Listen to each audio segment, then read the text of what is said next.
like it was yesterday. I was at this blues bar on Broadway. Between the pounding of bass drums and the bending of guitar strings, she told me two things. First, she didn't love me anymore. And second, that we could still be friends.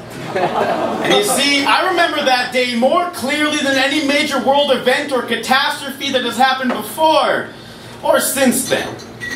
On September 11th, 2001, I missed my bus.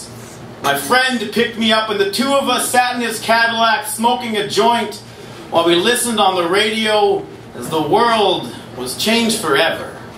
He said it was the start of World War III. Every year, Hillary O'Neill of New York City celebrates her birthday proudly this September.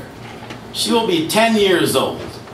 And as she blows out birthday candles, trying not to think of boys, she will turn off the news. You see, we all have those days when they say, this you will remember. This is something you will tell your grandkids. But tell me, where were the newspaper reporters and the cameras on the day I first got my heart broken?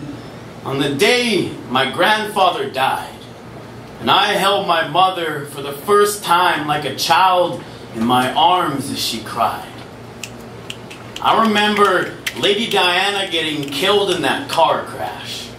The day America elected its first black president. The day Michael Jackson jokes went out of fashion. I turned 16.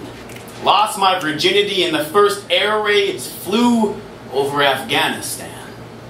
2 years later, my legs went numb, and I was diagnosed with the disease that will one day kill me. All I remember is the TV, the hospital waiting room, 191 people killed by terrorists in Madrid when I was a kid. I used to think that the world revolved around me.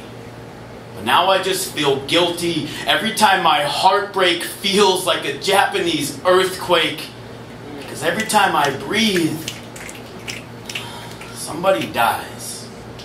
But I think now I finally realize there's no point in holding our breath, because we cannot forsake the beauty, the tragedy of life, even though there is so much death.